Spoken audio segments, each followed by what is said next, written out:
welcome to Cyber Sidekicks, the weekly cybersecurity podcast hosted by Richmond Advisory Group's principal analyst, that's namely me, Rory Duncan. And me, Christina Richmond. By this time, you guys know what this podcast is about. I hope. If you're joining us for the first time, maybe you don't. But it is about understanding the security market, industry trends, real-world challenges, through the eyes of the news that we serve up, but also our guests. We have fabulous guests. So that's what we're about. I'm getting tired of our intro, Rory, so I thought I'd mix it up a little bit. I hope that's okay. How are you? Absolutely. Just completely throw me off by mid-sentence changing the intro. Why not? Why not? Keep me on my toes. You on your toes. That's right. Or, yeah, maybe you should go toss the caber, tossing the caber. Yes, well, no, I think my caber tossing days are over. I shall leave it up to the younger Scotsmen amongst us. So welcome everybody, and hi Christina, great to hear you again. Yes, always great to catch up with you, Rory. I'm so excited for this week's episode.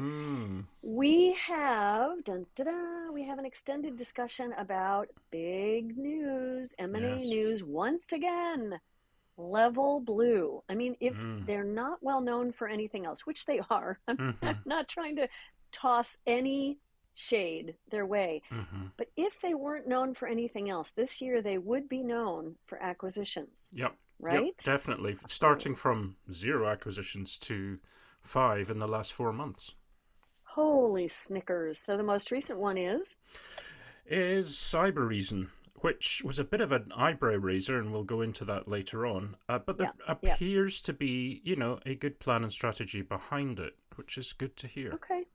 And Rory, you just had a briefing with them. I couldn't attend, but I'm glad that you're saying there appears to be a good plan behind it. So I'll be poking a little. Yes. And if you have answers, great. If not, we'll just keep asking those questions as we go forward. The other thing on this episode, usually we'll have a bunch of news, but today, because of this extended discussion on LevelBlue acquiring Cybereason, we're just going to do that and have a wonderful guest named TK Chianini, who's the CTO at DNS Filter.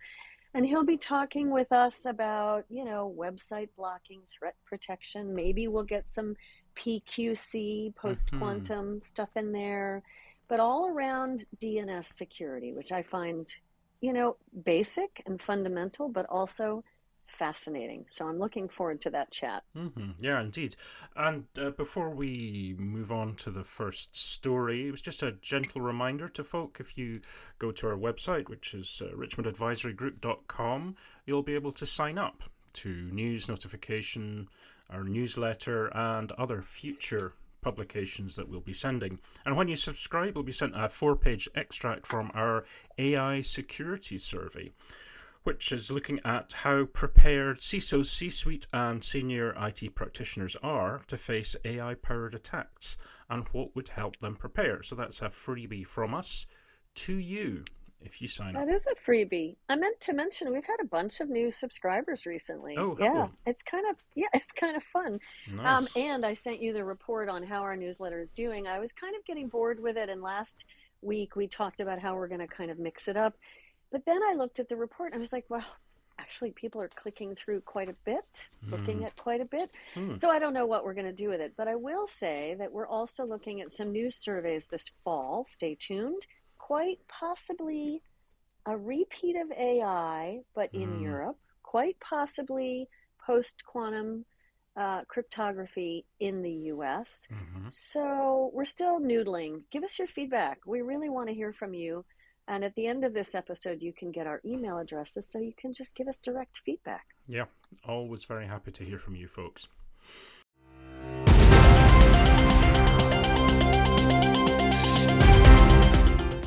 So, Christina, big news this week. Now, whenever we talk about mergers and acquisition activity, folks, we put it in the context of, wider consolidation in the industry, etc. And the big news we've had this week is, again, from LevelBlue.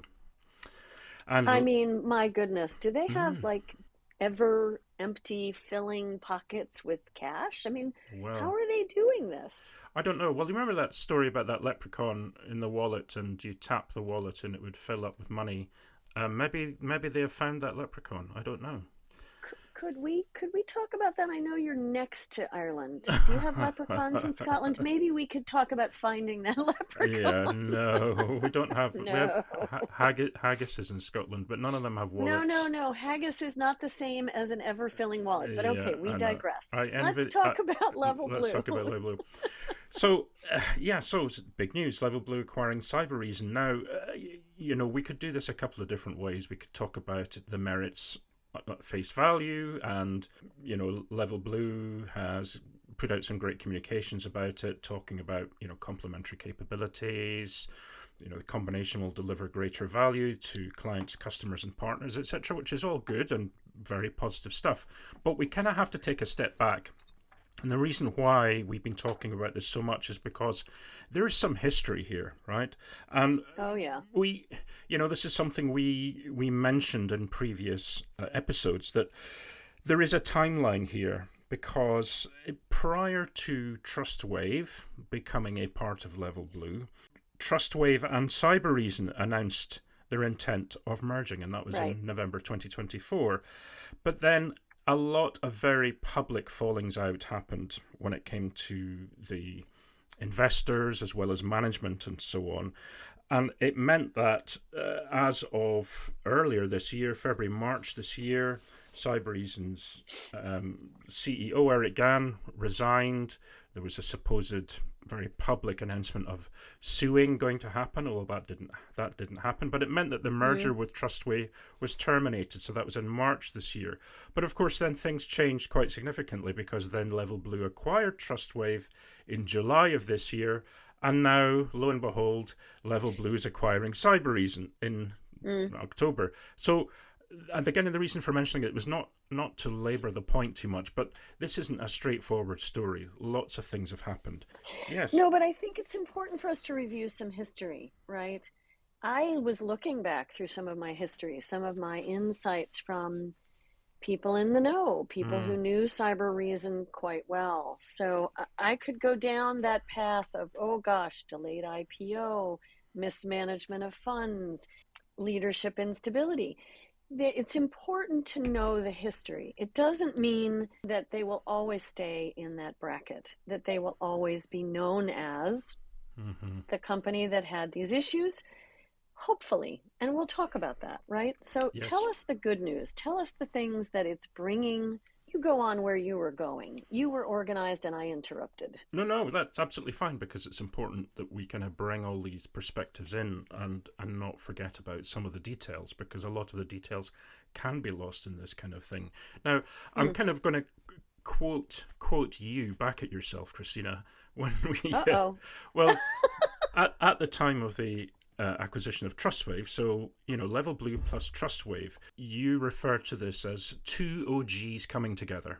In other words, it was the joining of these old guard companies signals maturation in the market. There had also been the acquisition of Strauss Friedberg, giving the company this kind of incident readiness and response capabilities. And Elysium, that was part of the Strauss Friedberg Aon divestiture. Yeah. Elysium has the forensic capabilities and the legal capabilities. Yeah. With all of the consultants and specialists that went along with that. There was, Right. of course, the integration of Alien Vault, USM, Spider Labs, threat intelligence, and so on, government capabilities and so on. And that was great. What we were concerned with at the time was, certainly when TrustWave was looking at acquiring Cybereason, was, is it getting into a situation which effectively is kind of chaotic and very uncertain? And in fact, I put this yesterday to LevelBlue's Chief Product Officer, Jesse Emerson, who is ex-TrustWave, and asked him outright, there was chaos over at Cybereason for quite a while. Yeah. Are you confident that those issues have been resolved? And he quite straightforwardly said, yeah, we're confident that things have settled. Otherwise we wouldn't have gone ahead. From a security perspective, the principles that have been kind of brought forward within the new organization are primarily from TrustWave.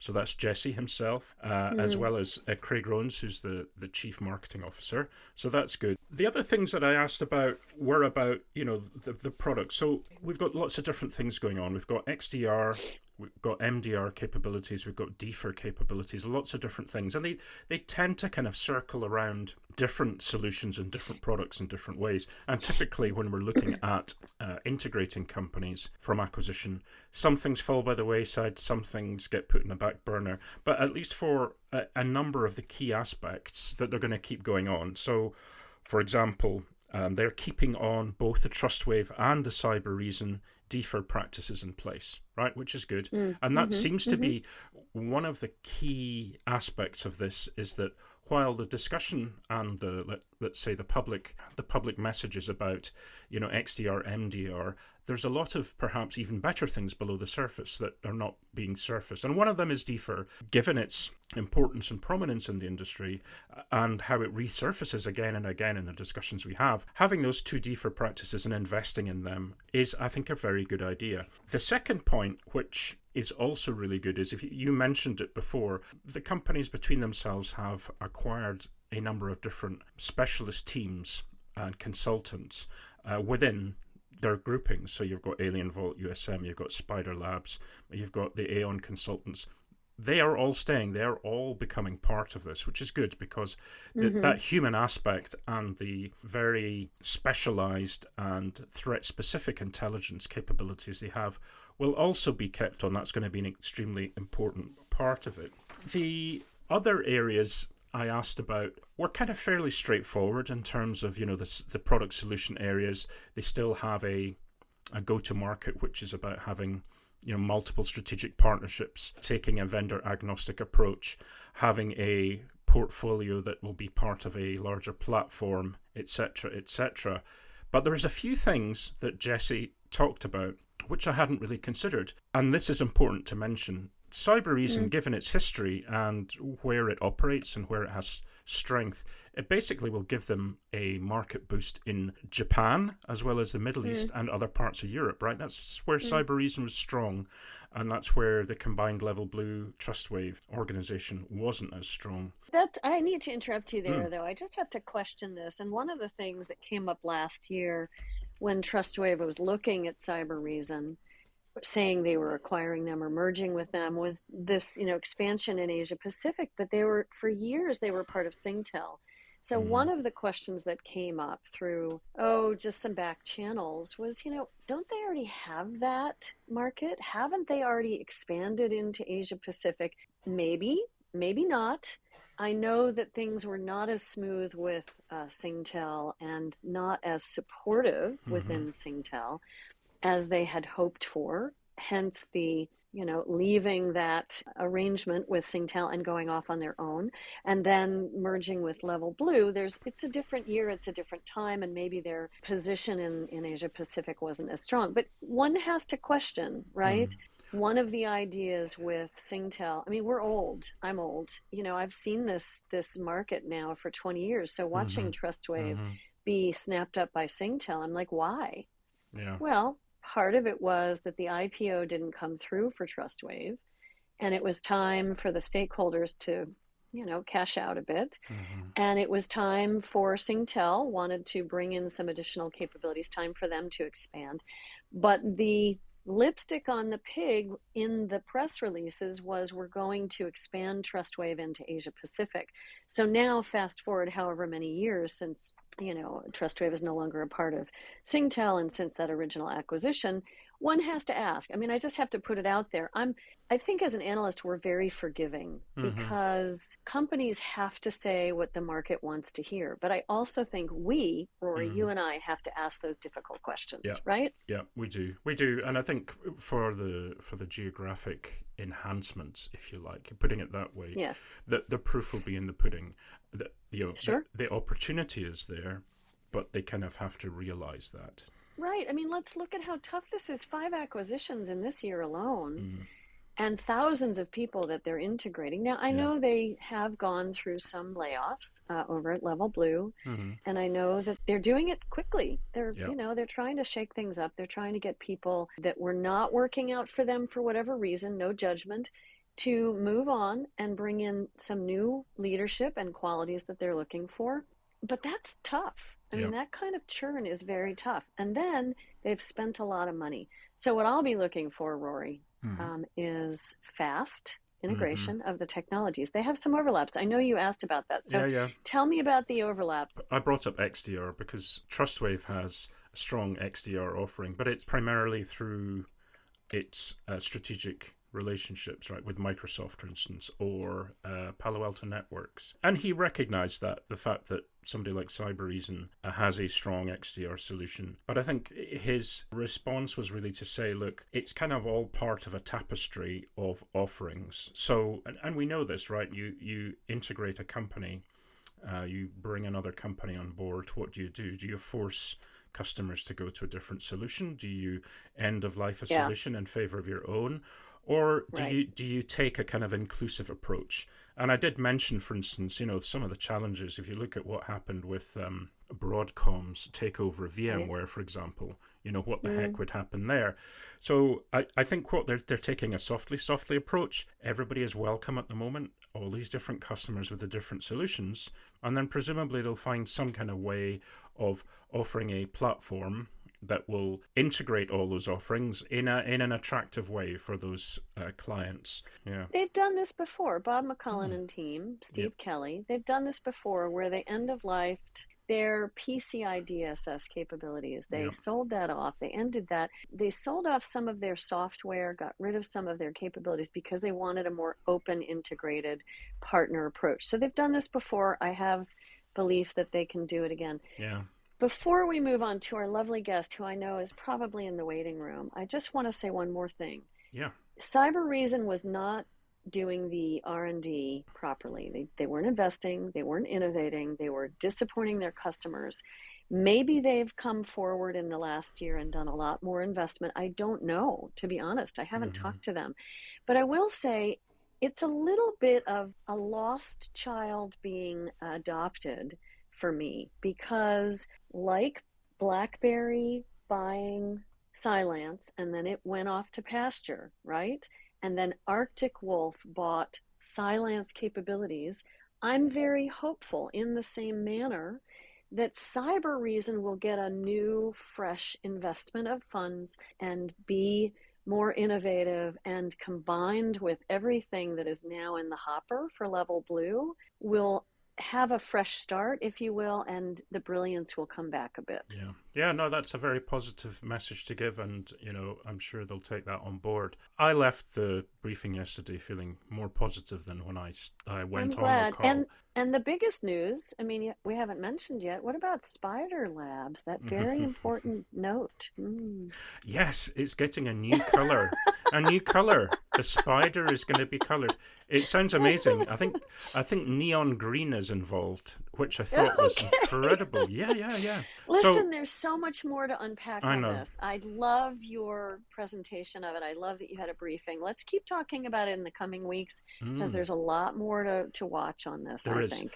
Stay in touch with us, folks, and let us know what you'd like to know more about. Otherwise, we'll be continuing to report on this over the next weeks and months. So this week's special guest is TK Chianini, Chief Technology Officer at DNS Filter. Welcome, TK. Thanks for being on the show. Hey, thanks for having me. Great. It's very good to have you here. And I see you're a fellow musician as well from your LinkedIn profile. Yeah, no, I thought I was going to be doing that the rest of my life, but things Oh, changed. well, yes. Well, it's Yeah, didn't we all? yeah, I know. Well, well, it's interesting because Christina's other half was also a musician. So there we go. Well, and you might not know, Rory, that though I wouldn't call myself a musician, I am a singer. So there is music in my life. So I'm going to count Yes. myself in this little club. Fine. Yeah, why Excellent. not? Why not? Excellent. I'm so glad you came on, TK. We had this terrific conversation back a month or so ago on a webinar that I was moderating, and we had 5 wonderful guests. And TK, I just like wanted to talk to you for the entire hour because you were so fun. So thanks for Well, coming on ours. that was really fun. We should do it again. We should. Absolutely. So listen, we usually start off with, a pretty easy question. So I'll go ahead and do that this week. I've been changing it up a little bit, and I think we're going to change it up next year, Rory. But this year we've been asking, what keeps you up at night? And we've had surprising answers. If you have little kids or babies, we've heard about those. But it could be paying for your college tuition for a kid or your car. I don't know. But it could also be about cybersecurity. So what keeps you up at night, TK?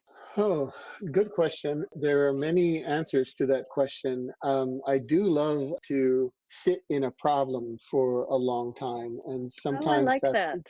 that's actually at the expense of my sleep. But Yeah. if I sit in a problem long enough, somehow my brain calculates the answers. I've actually woken up to the answer that I thought Yes. was unsolvable. So yeah, that's usually my night. Most nights I sleep like a baby. The thing I would say about this question is that I think what concerns me the most about cybersecurity is that people chase the novel and they don't practice the Yes. fundamentals. That honestly has been so true for so many years, and it's Yeah. still true today.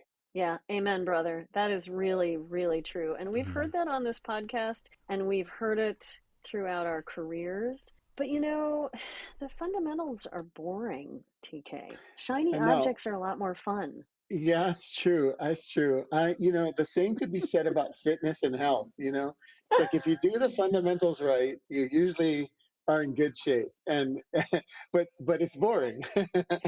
That's right. Yeah. But then you see someone like Dick Van Dyke, who's 99, turning 100, who says, gosh, I wish I had taken better care of my health. Dude, you're almost 100. You're still Yeah. dancing. So Yeah. those who smoke and drink and they're still doing well, I mean, it doesn't really give us any reason to practice the fundamentals. Yeah, well, yeah, some people are just lucky that way. The They thing are. with cyber, though, I mean, there's only so many Fortune 200s and so many Fortune 5000s. It's like they are of interest to the adversaries. And so if you're on the list of the adversary, the question is whether you have cyber fitness or not. And so that's Yeah. that's usually the way it rolls. No matter how fit you think you are in cyber, you're not, because it's not a question of if or when you'll be breached. It's really a question of how often and how hard Yeah. hit you'll be. So, Hmm. why do we need DNS security as one of our fundamentals? Why do you think? And I know that's close to your heart, and that's where you are today with DNS filter. But I also believe that. I mean, I've studied DNS for years. So, tell me why we need it. It was one of the reasons why recently I did a webinar celebrating DNS's 42nd anniversary birthday, I guess. Yeah, Oh, that's um, so old and yeah, tired and not sexy. yeah, yeah.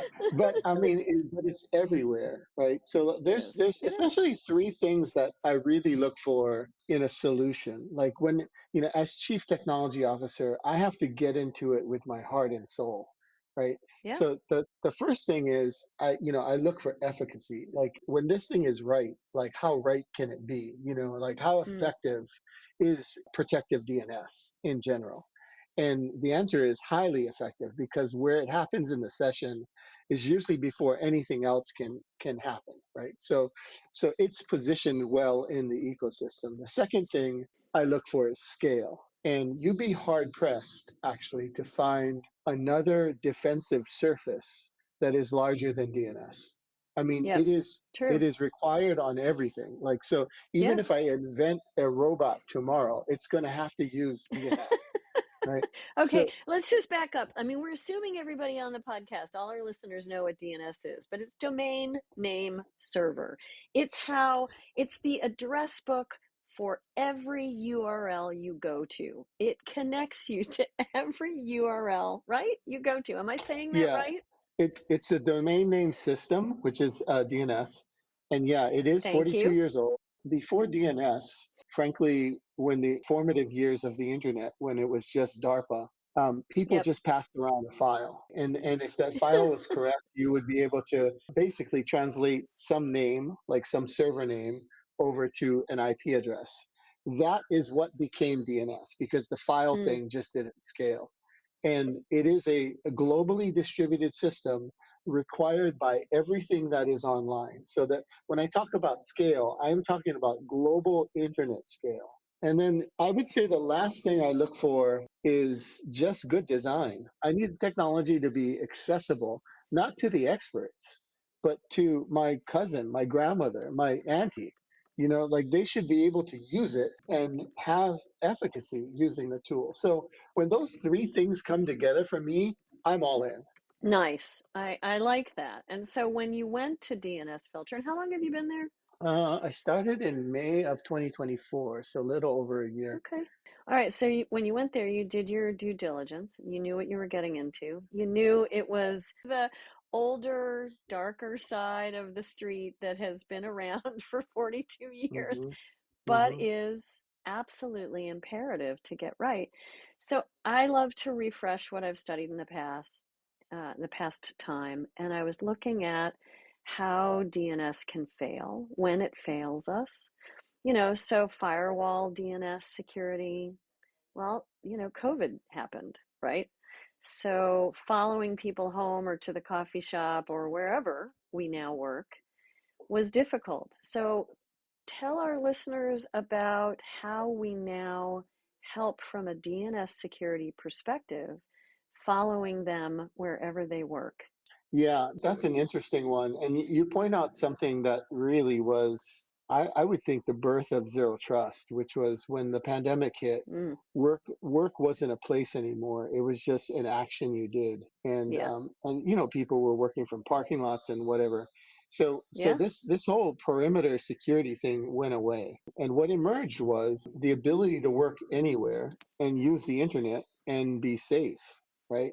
And so yeah. identity actually became incredibly important It to became part of the perimeter, a main part of yeah, the perimeter. that's Yeah, exactly right. Yeah, in fact, the phrase was, identity is the new perimeter, yeah. which is I, fine. Yeah, and I would actually just say identity and data are now the perimeter, because data was like this back office thing. I used to work in storage, so it's kind of like, what? Hmm. You're talking about storage? Well, data is front and center. So I would say identity and data are the new perimeter. And I would also say that, John Kindervag was ahead of his time when he mentioned this term zero trust way before the pandemic, but Hmm. it sure did come true and become Yeah, necessary. It sure did. yeah, and that's exactly it. I think the pandemic actually made it necessary, and then the question is, Yeah. what makes it sufficient, right? So you want Ah, necessary and sufficient. So right. identity is part of it. Protective DNS is part of it too, because frankly, even when you go to your identity provider, you have to resolve a name, whether it Yep. be Google, Apple, Okta, whatever, wherever you're going for your identity. That DNS name has to translate to the right thing. Now, if an attacker Mm-hmm. were to get a hold of that, they could redirect you to whatever they want. Again, Right. through cryptographic means, you want those fundamentals to be secure, whether they're on untrusted networks or not. And that's Mm. really what happened during the pandemic. TK, looking at this issue, the point about the pandemic, where suddenly we were all using lots of different platforms and apps for communication that we didn't necessarily do before for professional work. Right, one of the articles on the DNS filter website talks about the risky apps for business, the top malware and phishing threats, where things like Discord, Slack, TikTok, people were starting to use some of these apps in a professional capacity, and it opens up a whole bunch of other identity and credential theft and spoofing. I thought that was an interesting way to look at it, how things have changed, pre-pandemic, post-pandemic, and what people are using, and kind of letting themselves be open to that kind of threat. Yeah, and the opposite side of this is, we touched on the remote worker, to have the same controls over your remote worker, whether they are on site or off site or at 30,000 feet, right? In wherever they work, you want them to have the same policy. So, for instance, if you're at work and the policy is you can't visit gambling sites, then if you're actually working anywhere, not on site, that should be the Mm. same policy. And this is where, again, because DNS is everywhere, you can have these policies in protective DNS follow the user. I'm not saying it's the cure-all. I'm just speaking to its effectiveness and scale, no matter where that remote worker is. Well, and it cements the notion that it is an absolutely critical part of your defense in depth because it is so ubiquitous.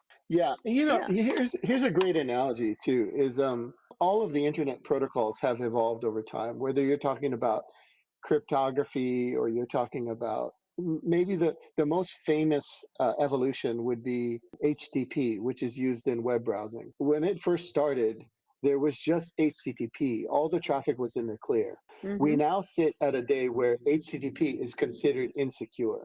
Your browser Yep. will tag the site. So now it's all HTTPS. So that there's Yeah. a really Right. significant shift there between the insecure version of it, which was concerned about accessibility, and the secure version, which is all about authenticity and privacy. Now, consider DNS. I'm saying the same story, which is when it began, it was just a lookup table for this, like you said, this address book.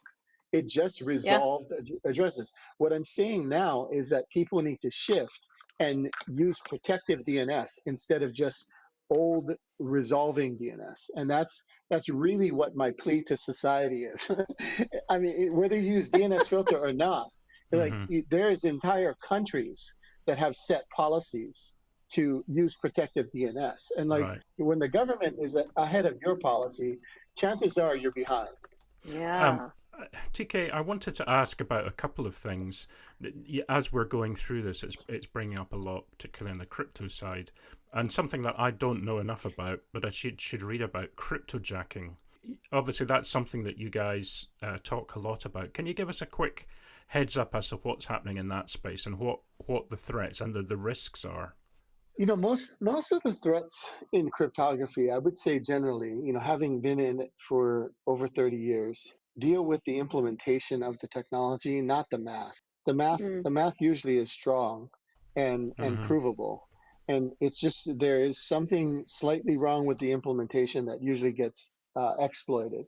The thing that, and now I don't know if the cryptojacking that you're talking about is the same as a particular category that I'm very familiar with that is actually a real moneymaker for people mining Bitcoin. Yeah, But very much so. That's what I was okay, meaning. Yeah. all right. So here's the economics of it. Essentially, it's expensive to mine Bitcoin. So what's expensive? The power, the CPU cycle, and everything else. So why not just take control over browsers, over phones, over set-top boxes, over refrigerators, anything that has compute, and have it do the work for you, and then reap all the benefits. So essentially, as an adversary there, a bad actor, you are taking the cost structure out of your business because you're using everybody else's power and everybody Yeah. else's so you just every time one of those puzzles gets solved, you reap all this benefit and you really have made no investment in power or anything that usually sits on the cost side. So Wow, it this sounds like a great business model, actually, Rory. yeah Maybe we should talk about this. Let's go into business together.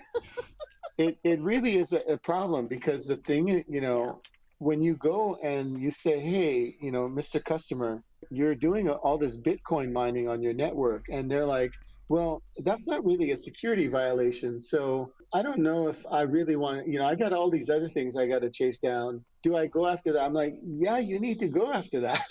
Like, nobody should be using your resources for their Exactly. wrongdoing. Yeah, yeah, and I think the challenge, of course, is the rate at which new currencies are then being created and then being used to make money and then kind of get out of it as quickly as possible. Maybe Christina, we need a Cyber Sidekicks coin, and and Oh dear. yeah. Oh dear. We'll definitely credit you, TK.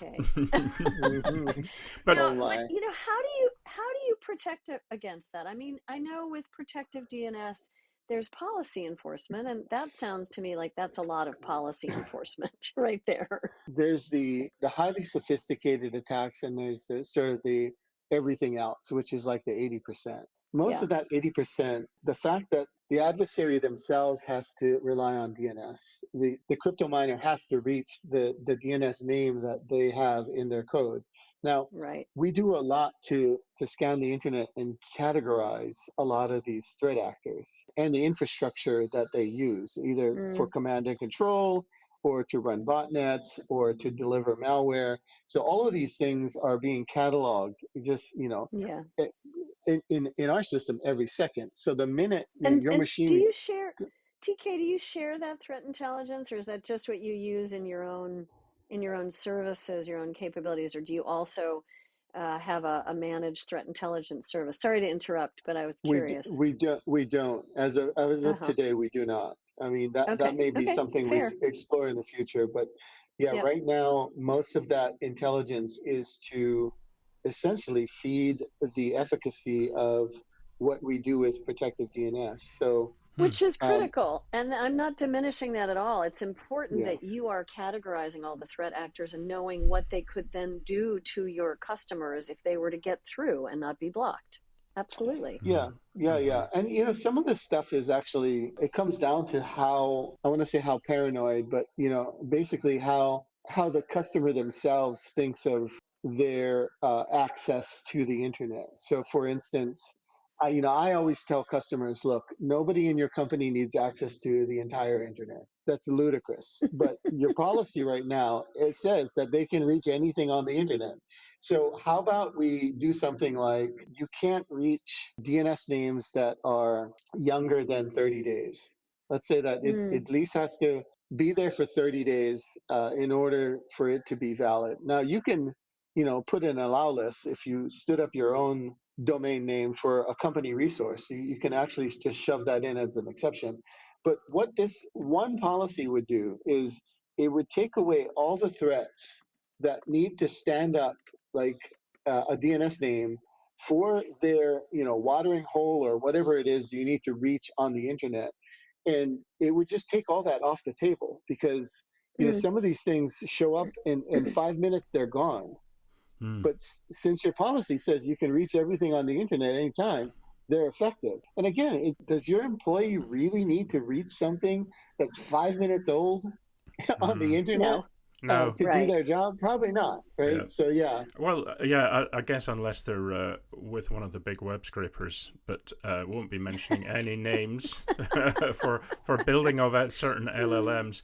So listen, TK, I hate to bring this conversation to an end because it's like super interesting and lots to learn. Certainly from my side, I've been less familiar with this area of cybersecurity, but that was really good insight you provided. And I could go on for much longer, but I think, we've taken your half an hour and we need to give you back your day. But will you come on again, TK, oh, please, and have please, another chat? please. Yeah, yeah, I'd love to. I really, really do love what I do. And Mhm. It's clear. anytime I have an opportunity to talk about it, I want to share the knowledge. So thank you for having me.